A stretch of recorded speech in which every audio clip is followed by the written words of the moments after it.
Les alliés s'engagent à fournir des garanties de sécurité robustes à l'Ukraine dans l'hypothèse encore lointaine d'un cessez-le-feu conclu avec la Russie. 6 dirigeants européens ont signé une déclaration commune apportant leur soutien au Danemark, une réaction aux propos du conseiller présidentiel américain appelant à annexer le Groenland. En Iran, les manifestants ont organisé un sit-in au Grand Bazar de Téhéran, une action pour dénoncer l'utilisation de la violence par les agents de sécurité. La Commission européenne propose de débloquer 45 milliards d'euros d'aide anticipée aux agriculteurs pour convaincre de conclure l'accord avec le Mercosur. Les autorités suisses affirment que les inspections de sécurité dans le bar Le Constellation, où un incendie a fait 40 morts le soir du Nouvel An, n'avaient pas été effectuées depuis 5 ans.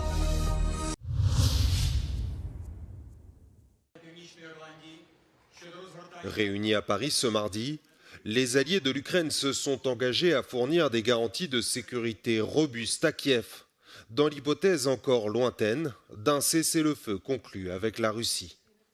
Dans leur déclaration commune, les membres de la coalition des volontaires déclarent leur intention commune de déployer une force multinationale menée par les Européens et soutenue par les États-Unis après un cessez-le-feu en Ukraine. Deutschland wird sich weiter politisch, finanziell und eben auch militärisch einbringen. Dazu kann zum Beispiel gehören, dass wir nach einem Waffenstillstand Kräfte für die Ukraine auf benachbartem NATO-Gebiet einmelden. Un mécanisme de surveillance du cessez-le-feu serait placé sous l'égide des États-Unis. And we think we've made a lot of progress. We heard President Zelensky and some of the other people here talking about land options. That will be the most critical issue, and we're going to be continuing on with those discussions, and hopefully. Питання, що потрібно ще працювати, це питання територіальне. Ми обговорили деякі ідеї, які можуть допомогти.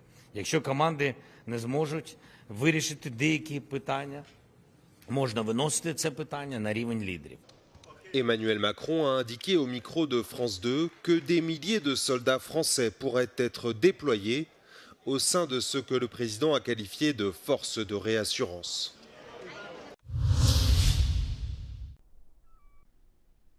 Les dirigeants de la France, l'Allemagne, l'Italie, la Pologne, l'Espagne et le Royaume-Uni ont apporté ce mardi dans une déclaration commune leur soutien au Danemark après les propos du conseiller présidentiel américain Stephen Miller appelant à annexer le territoire autonome du Groenland. Le Groenland appartient à son peuple, indique la déclaration. C'est au Danemark et au Groenland et à eux seuls de décider des questions concernant le Danemark et le Groenland. Dans une interview accordée à CNN ce lundi, Stephen Miller a affirmé que le Groenland devait faire partie des États-Unis. Il a également remis en question le droit du Danemark à contrôler ce territoire et a déclaré qu'il n'était même pas nécessaire de penser ou de parler d'une opération militaire dans l'île Arctique, car personne ne veut se battre militairement contre les États-Unis pour l'avenir du Groenland. Le Groenland est sous contrôle danois depuis le début du XVIIIe siècle, mais a obtenu son autonomie en 1979, bien que Copenhague continue de superviser sa politique étrangère et sa sécurité.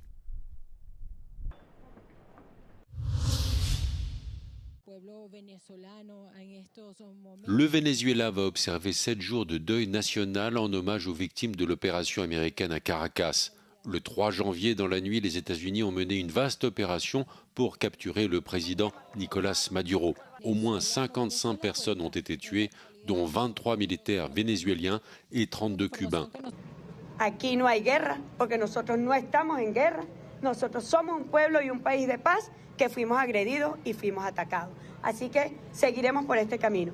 Todo el pueblo de Venezuela, en unión nacional. Vamos todos, vamos todas a mantenernos firmes, de pie y sobre todo trabajando por nuestro porvenir y trabajando por defender nuestra historia y nuestra dignidad. Nicolás Maduro, désormais en détention, l'administration américaine considère l'ancienne vice-présidente Delcy Rodríguez comme le pouvoir légitime du Venezuela. De son côté, la prix Nobel de la paix 2025, Maria Corina Machado, assure que l'opposition est prête à prendre la direction politique du pays. Côté colombien de la frontière, des Vénézuéliens ayant fui leur pays ces derniers jours assurent que les partisans de Maduro continuent d'y faire régner la peur et la répression.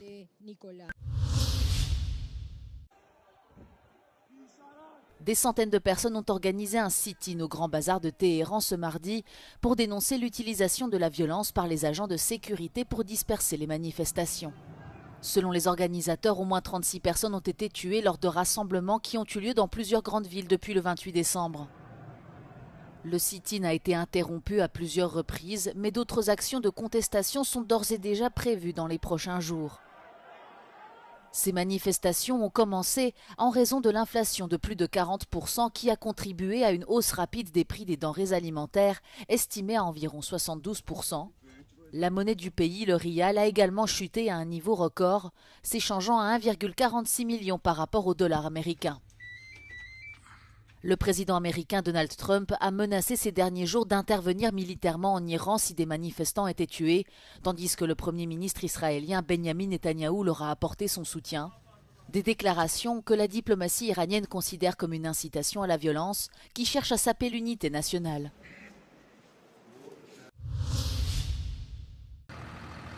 Un geste à 45 milliards d'euros. C'est ce que propose la présidente de la Commission européenne. Ursula von der Leyen a plaidé ce mardi pour le déblocage immédiat de fonds pluriannuels alloués aux agriculteurs. Son espoir, briser la minorité de blocage des pays réticents à l'accord de libre-échange avec le Mercosur. Parmi les États qui craignent de voir leurs agriculteurs affaiblis par la concurrence latino-américaine, la Pologne, la Hongrie, l'Autriche, la France ou encore l'Italie. Mais la présidente du Conseil italien a salué le geste de la Commission, alors qu'un vote des États membres sur la conclusion de l'accord est prévu vendredi. Un feu vert de Rome garantirait une majorité qualifiée. Ursula von der Leyen pourrait alors se rendre au Paraguay en début de semaine prochaine pour signer l'accord commercial qui supprimerait 90% des droits de douane entre l'UE et le Mercosur.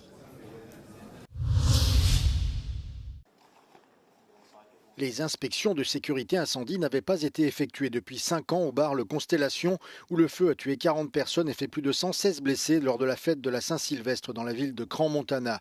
Écoutez le maire de la commune. Vu les circonstances, comme mesure immédiate, nous avons pris la décision de mandater un bureau extérieur spécialisé pour réaliser un contrôle de nos 128 établissements publics de la commune le plus rapidement possible. Dans ce mandat, la commune requerra également le contrôle des matériaux, malgré le fait que la loi ne le prévoit pas. Les enquêteurs pensent que les bougies festives placées sur des bouteilles de champagne ont déclenché l'incendie lorsque les personnes qui les portaient ont touché le plafond.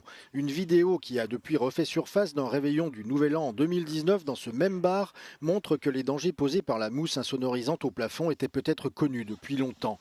Dans cette vidéo, on entend clairement un employé avertir les clients qu'ils ne doivent pas trop s'approcher du plafond.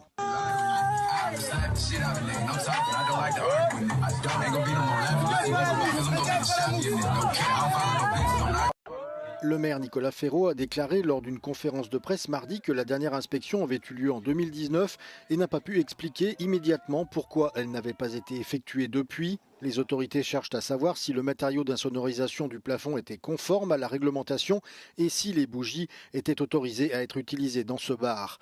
Les autorités suisses ont ouvert une enquête criminelle sur les gérants du bar. Ils sont soupçonnés d'homicide involontaire, de lésion corporelle involontaire et d'avoir involontairement provoqué un incendie. En Indonésie, au moins 16 personnes ont perdu la vie, victimes de crues éclairs provoquées par des pluies torrentielles dans la province de Sulawesi du Nord. Les recherches de disparus sont en cours. De fortes pluies ont fait déborder les rivières tôt lundi, déclenchant des torrents d'eau mêlés de boue, de rochers et de débris. Plusieurs villages ont été inondés et des habitations emportées dans l'île de Sio.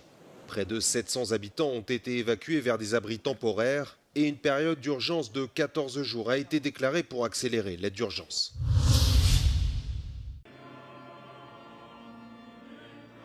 Le pape Léon XIV a fermé la porte sainte de la basilique Saint-Pierre, marquant ainsi la fin du jubilé de l'espérance de l'Église catholique. Après avoir récité une prière d'action de grâce selon le rite, le souverain pontife a fermé la lourde porte en bronze mardi matin.